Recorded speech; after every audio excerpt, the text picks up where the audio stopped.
Hi, I'm Bob Pollock with Penn State Cooperative Extension, and we are here today at Musser's Garden Center.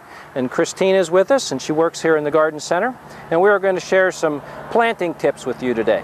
There are a number of sizes of different trees. Usually the larger you get, they get into ball and burlap material.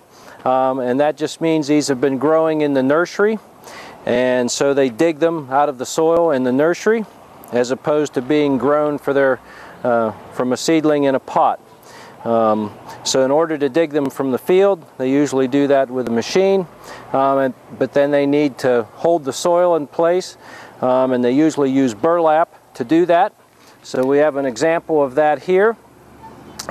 This dogwood is also has a metal wire cage to help support that system also, and then it's also attached with twine.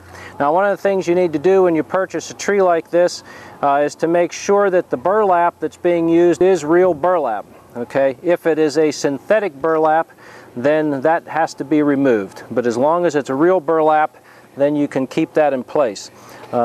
This tree also has protection on here, which is good to have, which will help keep rabbits and voles and other creatures from attacking the bark, especially on a newly planted tree.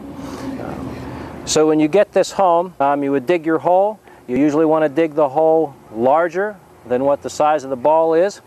Okay, and then you'll set that down in the ground, and you do not want to plant it any deeper than the top of the root ball, okay, where it was the natural surface of the plant. Now, once you get it in the ground, you can take the wire cage. We will cut this for you to show how you would do that. But you do need to remove the twine so that we can loosen this up. We do not want to leave twine around the trunk of the tree. Occasionally, now this is real twine which will decay after time. Sometimes synthetic twine is used, and that has to be removed. The wire cage can be folded back. All right, we want to make sure we maintain the integrity of the ball. We do not want the ball to fall apart. So that sometimes we've got to leave that cage on in order for that ball to remain intact. You can cut this top ring off of the wire and remove that, because you'll still have the support structure of that wire on the bottom.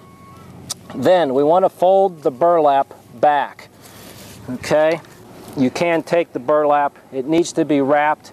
You can either cut it off right around the top, or you can peel it back. But we don't want to leave any of the burlap exposed because it can dry out. And when it dries out, it's very difficult to get it re-wetted again. So it's best to have that bent down so that it's covered with soil, or just cut off around the top.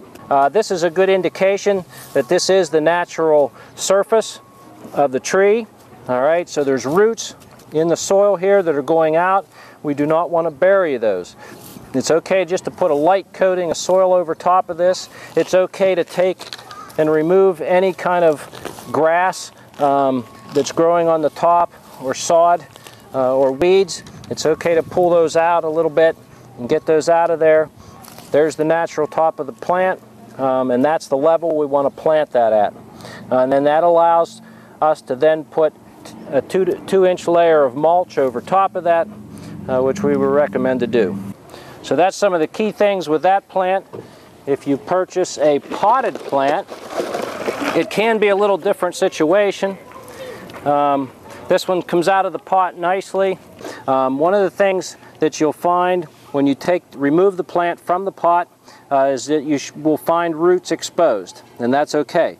What we want to There are times when there's too many roots, or there's roots that are growing in a circle, either around the bottom of the pot or sometimes around the face, the side of the pot.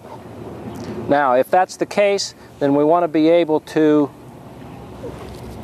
tease out those roots, and sometimes it's okay just to take a knife and go ahead and trim those roots. It's okay to cut right through those. Because what we want to do is to make sure we stop those from circling. If they're left alone and just planted in a hole, then those roots will continue to grow around in a circle. They might branch off a little bit, but that'll be a problem later in life. If we get the plant like this, where they're growing on the sides, but they're not all contained on the bottom, that's a good thing. That makes it much simpler. We can plant this plant right in the hole, and then here's our top surface of this plant, and that's how deep we want to plant. So those are just some keys about planting a ball and burlap tree versus a potted shrub. And we hope that's helpful to you. There are a number of different fact sheets that help. Sometimes the tag on the product also gives an explanation of how to plant that plant. And we also have fact sheets on how to plant an ornamental plant properly. So that's all we have for that today here at Musser's Garden Center in Indiana.